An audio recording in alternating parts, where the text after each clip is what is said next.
me define them. And then finally, there'll be special places. These are things like, Siwa, if it wasn't a destination, would be a very special place. There's places that you would want to see because they're authentic, because they're historic or whatever, and you would divert off the road to see those. So I see great possibilities there. In terms of the pyramids and what we've spoken about, I really would like to see, the pyramid is a big project. It's a complex project. It's not going to be solved overnight. Local community have to be taken care of. People who are presently trading there have to be reorganised. That's a big project, but it does need to be tackled, because it's giving a bad impression of Egyptian tourism.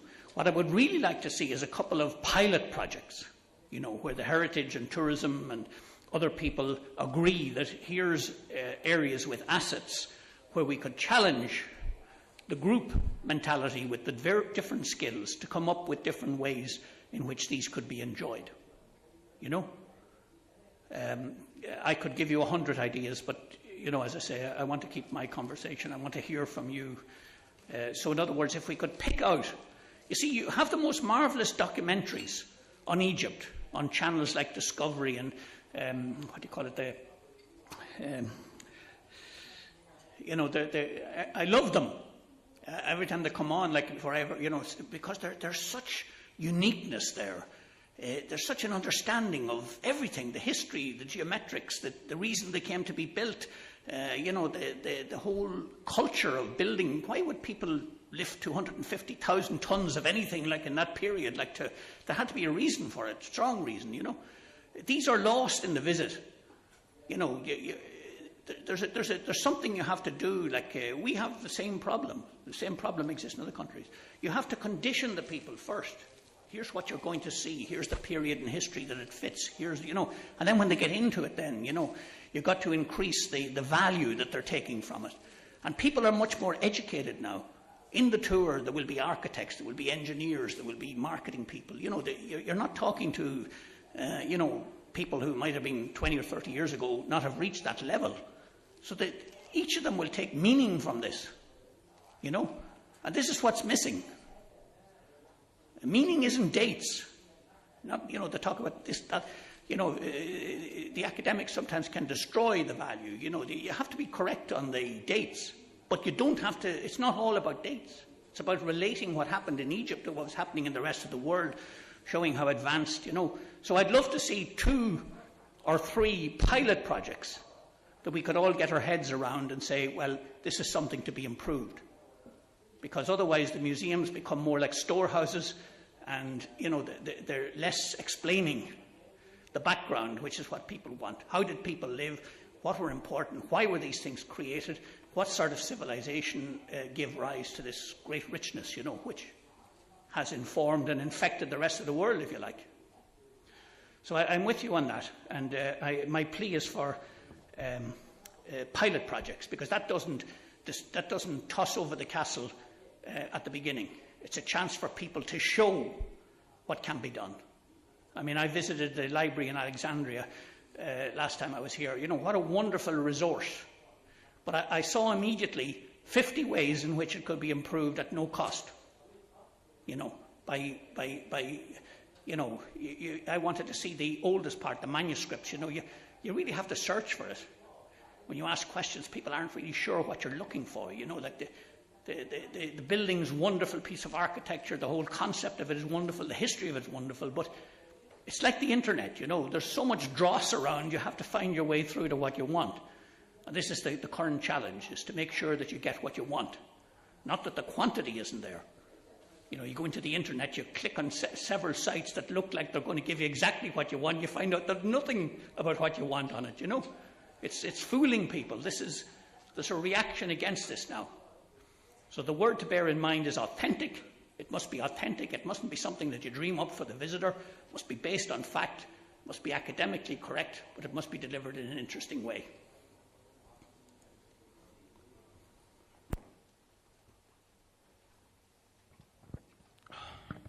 Okay, I'm Adel Gendi. In fact, I have 2 occupations. I'm originally from the Ministry of Tourism, the TDA, Tourism Development Authority, and I'm fortunate to be the administrative and technical coordinator for the strategic plan with Dr. Adla. And my recent occupation is UNWTO National Consultant for the Dahshur project, mobilization of Dahshur World Heritage Site for the community development. So my intervention will be divided into, based on my occupation. The first, I want to remind you on some figures of the strategic plan. The strategic plan for the year 2020, the first edition, of course, you reviewed and gave us these very important recommendations. It's divided into first, the targeted number for the tourists were 25 million tourists by the year 2020. And there is also another section in the strategic plan, which is the product development scenarios, the pattern of the development, whether we are concerning on the spread development, centralized development, or spread decentralized development. We discussed these issues also in the first edition of the strategic plan. And finally, I'm sorry to say that we depend on the spread development, which is not right, or proved is not right now. And the third section was the stakeholders. Who are the stakeholders to share the Ministry of Tourism to develop the tourism process in Egypt? It's very important, very major issues. In Egypt, you know, there is a lot of problems, a lot of obstacles are facing the tourism industry. Tourism is not working individually. No, unfortunately, you cannot work or develop the tourism within this fuss or hassles, within this traffic jams, within the pollution, sound and noise and everything polluted, within the attitude of the people. So let's be frankly saying, no, tourism is not an independent sector. Also, stakeholders was discussed in detail in the strategic plan. And we divided the country into 8 tourism regions. It's very important, into tourism corridor and tourism course. And the strategy we discussed what is the meaning of tourism corridor and what is the meaning of tourism core. Of course, tourism corridor is that corridor where you find the destinations or products spread all over that corridor. When you reach to the maturity stage on the corridor, it will be transferred to be tourism core. But the strategy failed on discussing what is the time needed to develop the corridor to be a tourism core. It's very important. But I'm trying now to send you a quick questions. I'm waiting from you a quick message, quick advices. Of course, time is very limited in Egypt, not here now. So the first one, of course, I'm waiting from you to give me your point of view. Whether you are preferred the pattern of development to be spreaded, centralized, or spreaded, centralized. I'm talking about the product development from the side of the TDA. It's very important. I understand well, as a regional planner, that the development pattern are related to the overall national economic status. It's very important. Where we are now, where is Egypt now? In the past, in the time we were producing the national strategic plan, the growth rate was about 10%. But now the growth rate is less than 4%. Can we expect 20 million tourists instead of 25 million tourists comparing with the growth rate doubling? I don't think so. And the second question in that regard, how do you see the national strategy? What is the meaning of national strategy?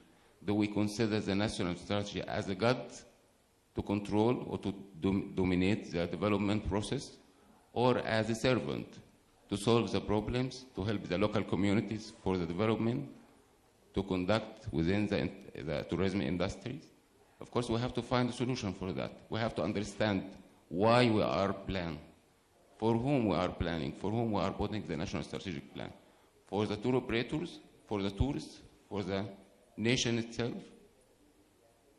And according to my occupation as national consultant for the Dahshur project, we touched very important issues nowadays raised up. Whether we are concerning the community-based tourism, which is common now, I found out, unfortunately, we have to concentrate on the tourism-based community. We cannot say, it's common now to say community-based tourism in anywhere we are going. No, it's tourism-based community. I think, and I believe that the tourism is used to help the local economy to be grown. And later on, when we make sure that the community became a mature community, can conduct the tourism activities, trained well, and have a good awareness about the tourism importance. When they start to share in the tourism processes, it will be community-based tourism. We haven't to burden more on the local economy.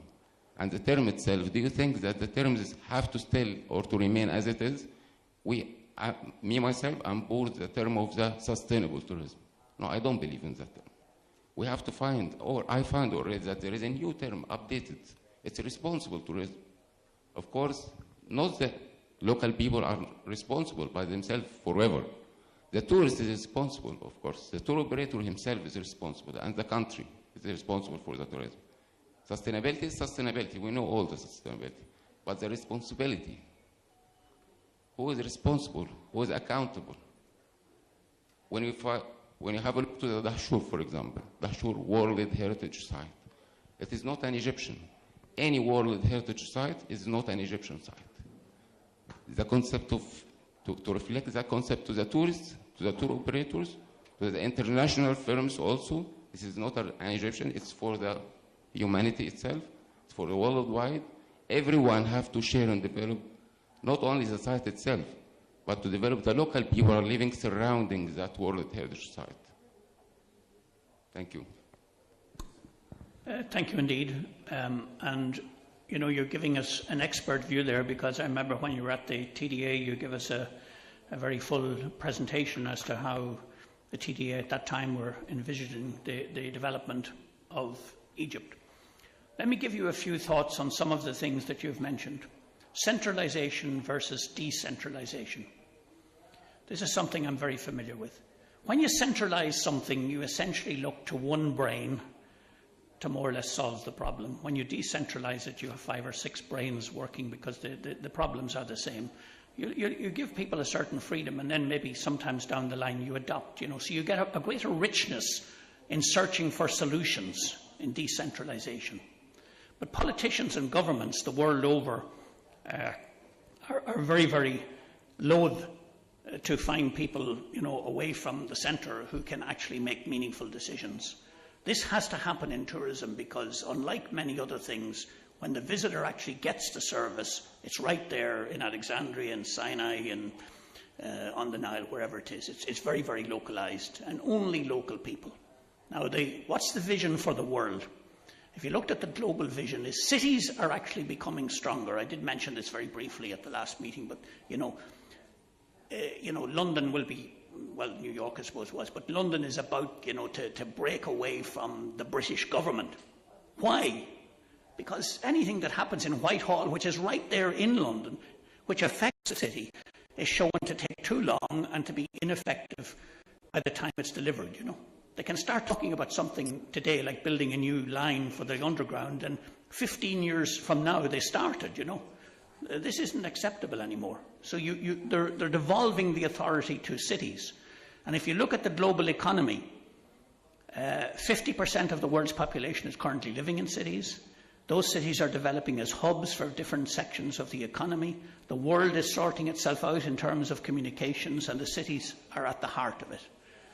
The governments must devolve the authority to allow the brains of other people at local level. Who knows better what should happen in Alexandria than the people there, the community? They're alive to the issues, they're alive to the assets, they're alive to the urgency of it. So you must give them more freedom. In terms of involving and local people, that is critical. And we need new ways of doing that. And I could give you 100, but you know, the principle is all we want to establish today. Communities are important. Reflecting what communities want are important. Making the planning that I've outlined there much more sophisticated in the future, that's important. The important thing for now, I think, is to get started with the 5 destinations and go on from there. This is not the end of the journey. It's not even the end of the beginning. You know, this is you know, the corridor thing that you mentioned is very important if you have mobile tourists.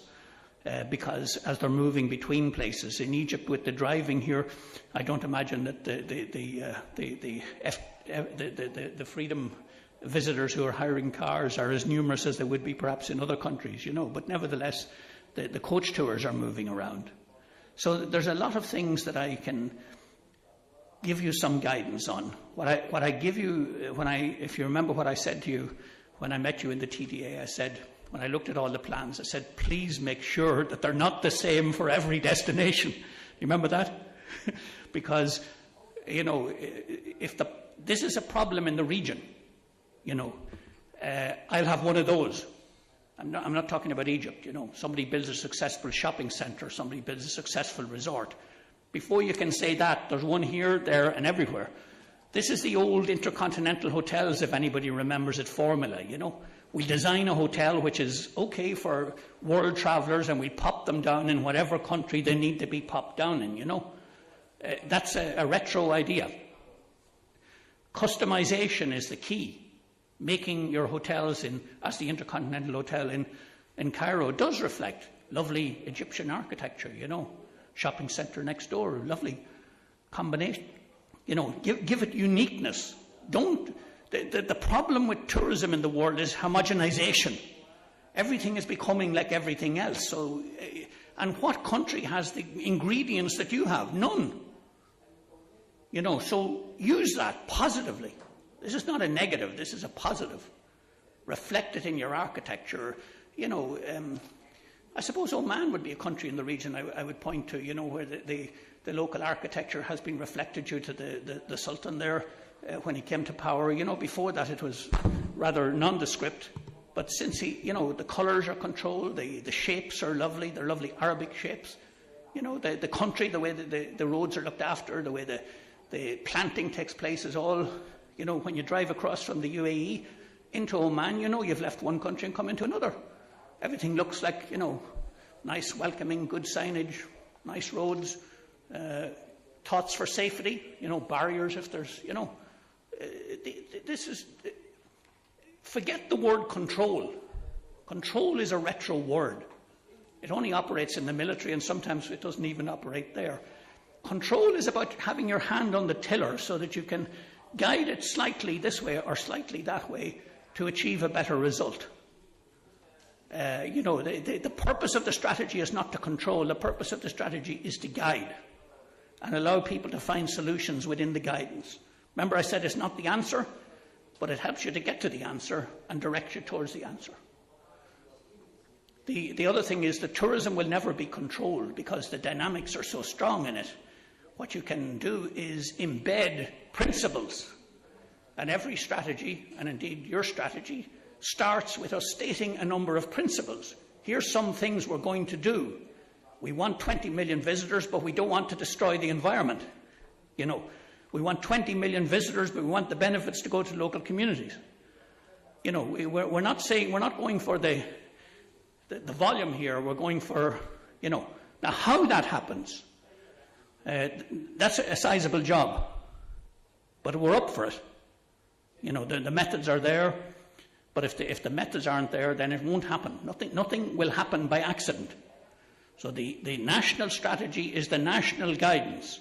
Here's 5 areas that we're selecting because they're ready to come into the tourism phase. We're going to leave it to them now to bring this idea further and tell us what they see as the best options for them. And we're going to help them, assist them, incentivize them in order to get them forward. Because this is going to enrich the whole offering Egypt has. It's going to widen the marketing net much more considerably. It means that you're going to customise to a larger number of markets and a larger number of customers. This is very good because this brings a stability which will withstand future problems. It's only when you're in the mass general market that the problems are most severe. As you get into the niche markets, the thing becomes a lot more stable. I know I haven't answered all your questions, but I hope I've given you a flavour of what my approach would be. Please, here in the middle and then lady at the back. I'm sorry, you have here. This man's been waiting to get in for a while. My name is Nagi Arian from the Hotel Association. Thank you, Matt, for all your lovely speech of today and the last time. What I want to say, only 2 things. I don't know if the government itself, the present government, because if we are going to put a strategy, it will be from today for the next 5 years and then 10 years and 15 years. I don't know if they are convinced of the word tourism. Because if they are convinced, it will show in the street, it will show around the world.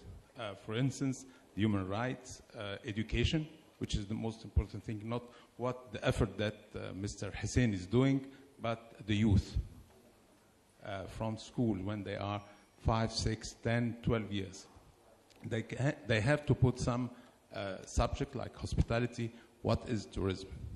So I think this is the most important thing. Before putting a strategy, we have to know what is the view of the government, and if they really need they need it for the moment, for the currency, or because they need it as a future for Egypt. This is my concern, and I think everybody concerned.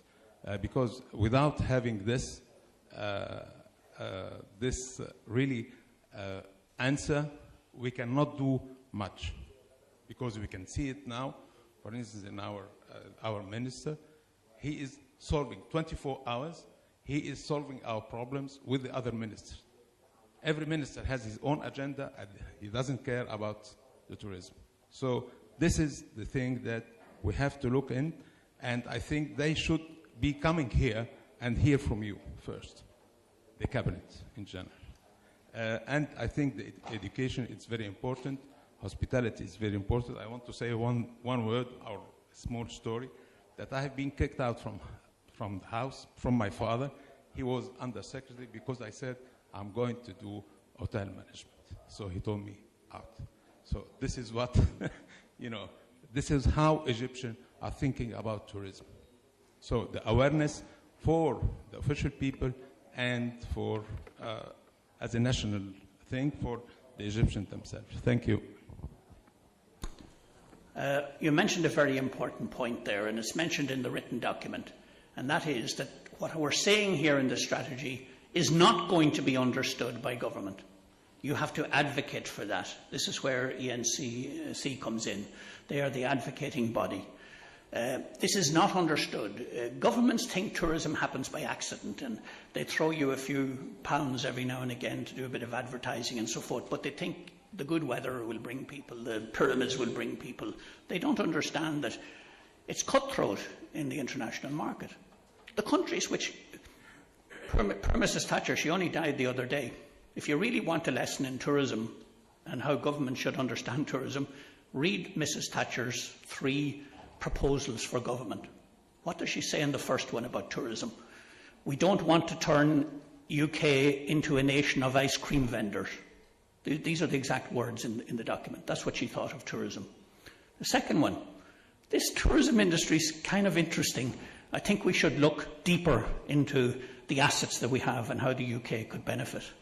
The third one, tourism is top of the agenda, We have these wonderful assets that we've really paid no attention to, So what are the challenges for government? If you're in government, what questions would you be answering? The first question you have to answer is, what opportunities are we going to create as a government for our people?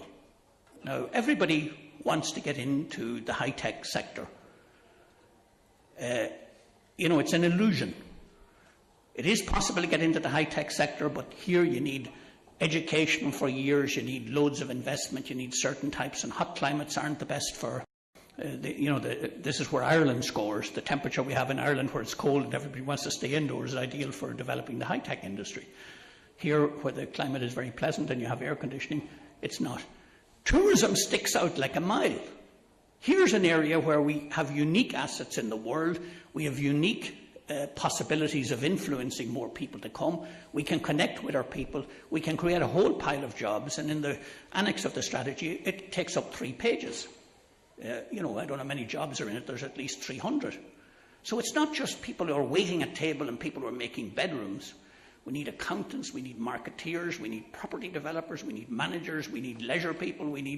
So the industry's spreading out. We need health and wellness people, So there's a great possibility in this, but the first thing is you have to convince government. Now, if you were sitting around the cabinet table and you're looking for opportunities, what else would you identify? Like one doesn't have a huge quantity of oil in Egypt. You do have some gas, you do have some petrochemical industries, but what can you score in? Tourism. So it's going to cost 200 million or 500 million to get the oil out of the ground. Let's say you had oil. Would there be any arguments about it? No, people would be on site building the necessary infrastructure to get the oil out of the ground. Tourism is your oil. And it's better than oil because you can use it every year. It's not a wasting asset. You know, so you guys in the trade, with the NCC, with the help of USAID and others, you have to advocate to get this understood that here's an industry in which you can be leaders. There will be other sectors, like agriculture, where you also have a possibility of leading in the region. But the number that you're going to lead in are few. And the other countries that are your opponents or your competitors, they're moving ahead at the speed of light. So we've got to get this juggernaut onto the road. And unlike the road from Cairo to Alexandria, we've got to make sure it's a less bumpy road to go down, you know. Sorry, you've been waiting a long time. Thank you very much for your very interesting presentation. I'm just wondering of some questions. How, because I didn't find in the presentation, how Egypt could come back to the track, its own track again. This is which we can consider it as immediate plan. How we will work together, all the segments in this industry, to emphasize the character of Egypt. For example, Her Excellency mentioned that the people are buying the pyramids made in China, and we are leaving our handicraft, ignoring them, which can enhance the purchasing power of the tourists. How we will improve our competitiveness? Because Dr. Adler mentioned that we are on the top 21st, and we are number 85 in the competition. What does it mean? The indicator shows that the management of the industry is lower than the natural factor. How to manage, how diversify this management of the industry and to make it equal like the demand, because most of tourists are coming, according to this statistic, because of the natural factor. The competitiveness, we are losing a kind of transparency of rules and rights and so on, and I believe that they are the basic of any growth. All the world, the entire world, already using the internet, everything, technology, communications, and so on. We are still lacking, even among the sector itself. The climate challenge, how we will protect our treasures for the coming generations. I believe that all these things will be added value to the competitiveness and so on. So I recommend you very much, or all of us, I encourage all of us, to make something outthink, because the traditional things, it's not a kind of treatment of what we are facing now. Thank you very much. Thank you indeed. Climate is one of your great advantages. In my experience, the Middle East has what I call assured climate. You probably remember last year in Portugal, in the middle of the summer, there were floods in Spain. You probably remember the year before, Germany was practically washed out in the middle of the summer with floods. Australia is suffering from the worst drought in its history now. So, you know, here when I come to the Middle East, I always know what the weather is going to be. That's terribly important when you live in a country like mine where you don't know what the weather's going to be like hour by hour. You know, you get up in the morning, you can have all the seasons in the next 3 hours, you know. So you want to go somewhere that you can experience the stability. So climate is a very positive thing. It's a negative thing in relation to the protection of some of your assets. So that has to be looked at. But what tourism does is it creates the money, because all these things take money to solve. So tourism, if you like, is the economic reason why the money should circulate partly into protection of the heritage for the future generations. And this is something, again, that you have to advocate for, because many people take the view your assets are so important they should be protected. You have to remember that in government, almost every ministry is a spending ministry. The health minister wants more hospitals, the interior minister wants more for roads. There's no money unless you first earn it. That's where tourism comes in. You know, do you want to get 20 to 30 billion flowing in? The government ends up with a big share of that. And that's where the money to go to protection, go to infrastructure, go to health, go to education comes from. Education itself is an investment in the future. The educated people will create down the line. But right now, today, it's about expenditure. So this is another thing that you have to advocate to government. You get an industry to come in here. Tomorrow somebody in Asia decides they're going to open a factory in Egypt. It's going to be a minimum of 3 years, more likely 5, before anybody's actually working in the factory. It's equipped, it's open and starting to earn money. In tourism, you decide now you're going to do something next year. Money's flowing next year. The question is, you have to be doing all of these things, but tourism has to get a greater priority, and it deserves that priority.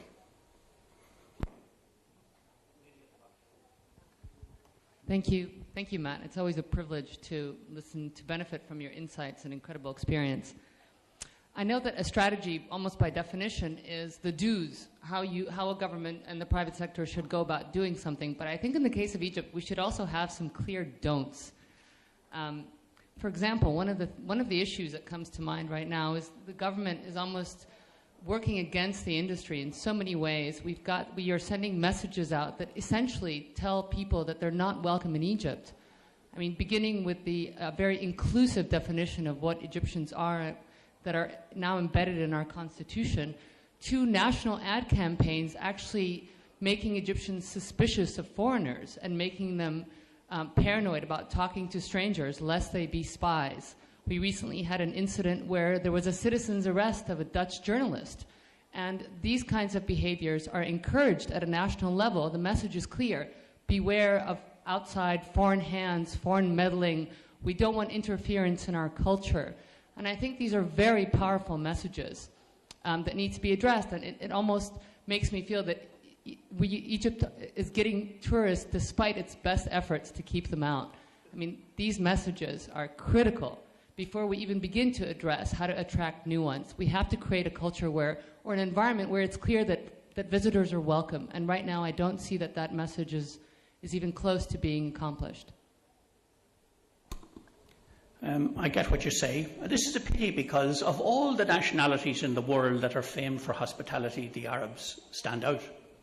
You know, when I go to countries in the region, you know, people say, you know, if you pick up a stranger, he can live in your house and you feed him and he's there for 3 days before anybody asks him even what his name is. You know, like the history of Arabic culture, like Arabic hospitality, is tremendous.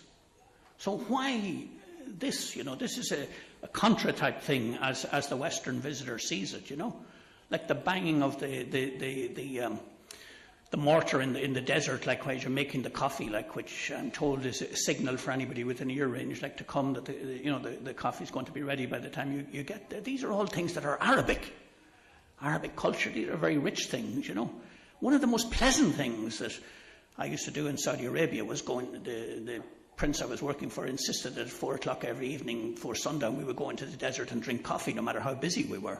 And it sounded like a bad idea at the beginning, but we came to look forward to it.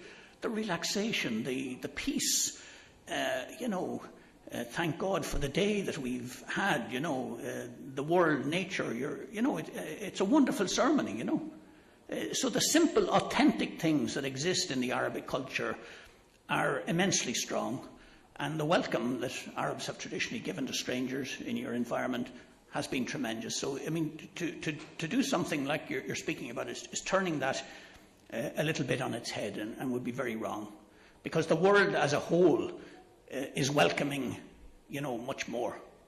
I mean, if you take the Eastern European countries, like they've woken up to the welcome investment, welcome tourists, welcome anybody who wants to share.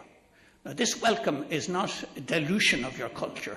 You're showcasing your heritage and culture to these people because you're so proud of it. It's a matter of getting that in. And the final thing, which I didn't cover before, that I want to say about the web is, you have to remember that the web is now, I would think, on its 5th or 6th generation, Everybody went in at the 1st generation, 2nd generation, 3rd generation, The 3rd generation maybe been about 2-3 years ago. Things have moved on now. The websites are enormously exciting.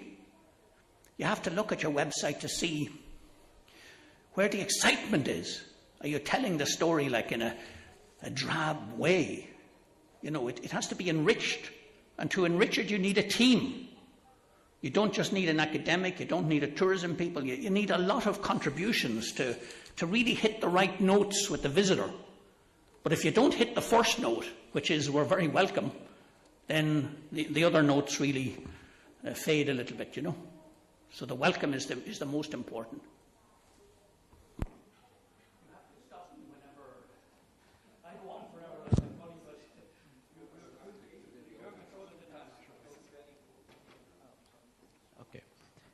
My name is Mustafa Sultan. I already sent you my suggestions for the strategy 2 weeks ago as an ANC member, and thank you for your prompt reply and considering most of them. I fully agree for the 5 destination strategy, just to be sure to be gathered under Egypt's banner in all international events. Laws and regulations should be adapted to match the new strategy. We have a lot of troubles with laws, with the current laws. We need a new law to manage the electronic transactions and e-commerce. And I already sent a draft one to the Minister of Tourism, but I don't hear about it. We need to broaden the base of national capitalism by supporting the small and medium-sized projects. This is an urgent for the coming years. Young leaders, the visionary young leaders should be considered in all meetings and considered in all strategies and planning for the future. But in order to prioritize my suggestions, the first step or the immediate plan I asked is to create a crisis management team jointly between the private sector and public sector. This is very urgent to get the support from all stakeholders to answer quickly and effectively if the crisis occurs, and to establish clear roles and responsibilities of crisis management team to handling the media. Actually, the last year I subscribed in Egypt.travel, the official portal for Egypt, for the newsletter, but I received nothing till now. I don't know if it's wrong from my side or what's happened exactly. So using the technology is much better and faster than anything else. You can reach hundreds of thousands by newsletter, by electronic newsletter, rather than traveling and visiting different countries every week. Thank you.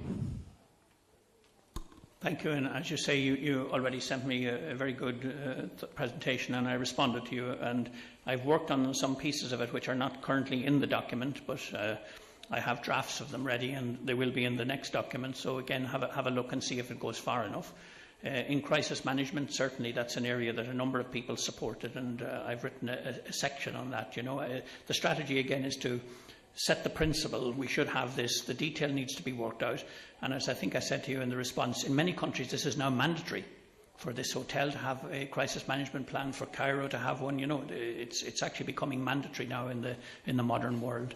And the other thing is that you have to always look at insurance, which is something that used to be compatible with Sharia law, but it's very compatible in the source countries. And if you're a tour operator in Europe now and you're selling hotels, destinations and that don't have proper health and safety, you are liable. So the agents are taking on a big insurance responsibility by sending people to countries. So Egypt should move to make sure that gap is not closed. In other words, they're not going to sue the hotel here. They're going to sue the tour operator in Europe who sent you here if they get food poisoning or if there's anything happens with, One other thing I want to say about cost, because Dr. Adler mentioned it, and I know that everybody's stressed for money. There's advertising and there's strategic communications, and there's the web. The web and strategic communications cost practically nothing, effort, skill, etc. And they're easily more effective than advertising. So there's no reason why finance should be the constraining part, because the easy thing is to say, okay, we've got a budget of 2 million or whatever, call in an agency, let them make presentations, pick one and let them go. The message from Egypt, the authentic message, needs to be out there. That's strategic communications, it's e-signs on the email, it's dealing with the media, it's talking regularly to the people who are buyers and the tour operators, it's assuring people, it's getting your ministers who go overseas to spread the message and have the message, organised and crafted before they go. It's not to be all over the place, but to be quite focused on the messages that you're giving. There's no reason why all of those initiatives can't go ahead at the moment, because the cost is time. And if I could add, actually, over New Year's I visited Cambodia, which is one of the poorest countries in the world. One of the most welcoming I've ever seen. From this very simple banner at the airport that said, we're a country of smiles, that message was repeated over and over and over again, down to the local, shop owners, etc. It doesn't cost a lot to do that. It doesn't cost a lot to and have people sitting at your sites picking up the garbage just for recycling purposes. Costs the ministry nothing, but gets the job done without extra cost. And there are other ways to say welcome as well. I just want to point out that lowering port fees for cruise ships or having the national airline offer incentives for coming, those are tangible ways of saying welcome that also have a pretty potent effect.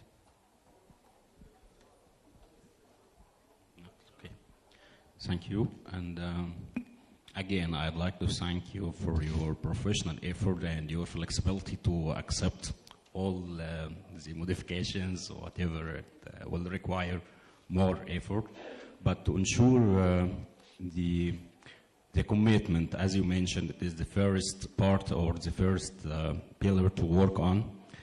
We are going to make the reform of this strategy and to get the technical inputs from the partners in each specialty to build the action plans or the implementation plan. That to ensure the involvement or the commitment from the stakeholders.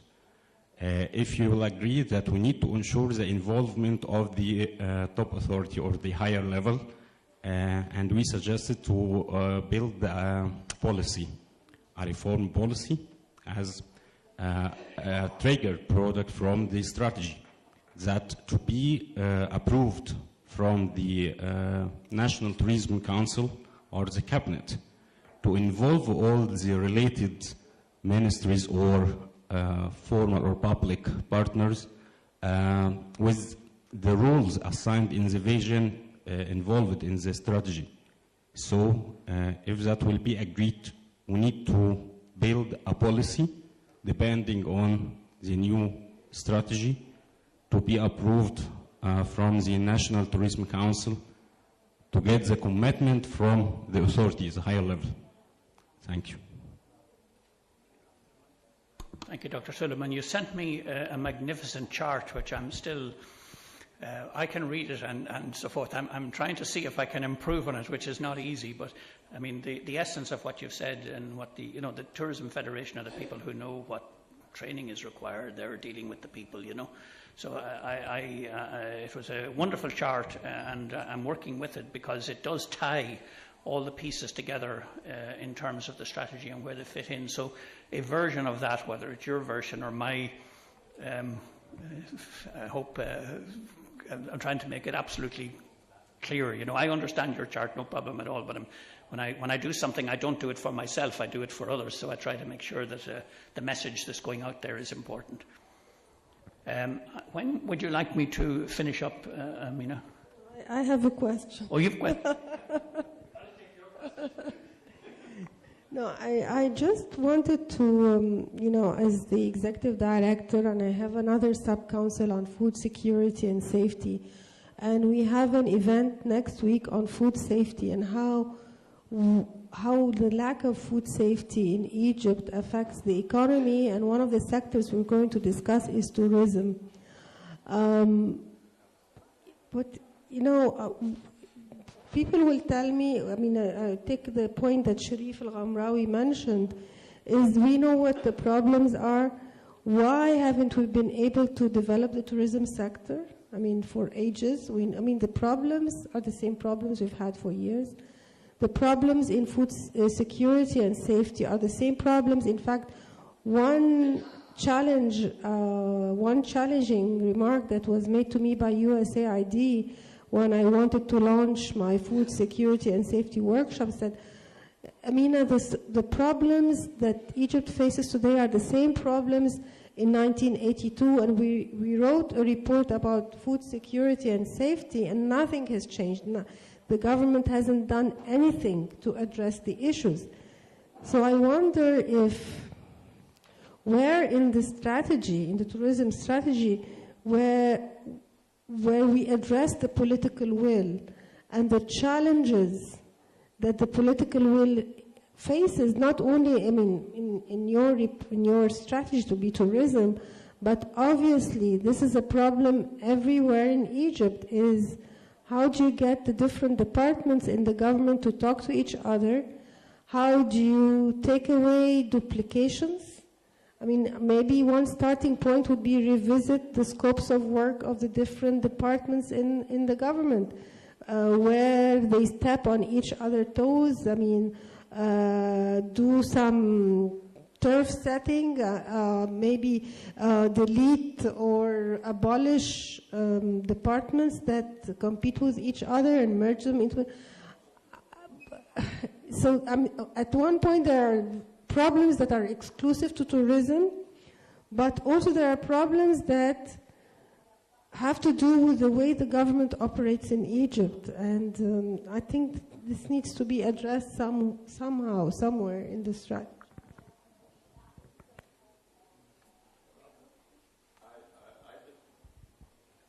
Hello? Yes. I think the most powerful thing I heard today addressing that was the line that tourism is your oil.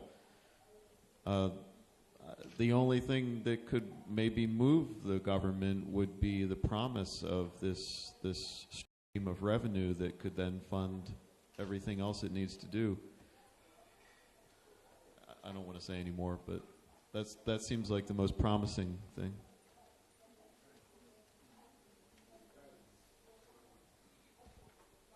Hi, Matt. Okay. Thank you so much for everything and for this very rich conversation and discussion that's going on today. And I just want to build on what Amina was saying and Rob, that maybe there's a need for some kind of a shift in mentality, and I'm not sure if this belongs within the strategy for tourism that we're talking about today, or maybe in another arm of government. But the perception that we work towards achieving tourism as opposed to working towards developing the resources that we have, whether it's human resources or cultural or environmental or any other that we're actually forgetting.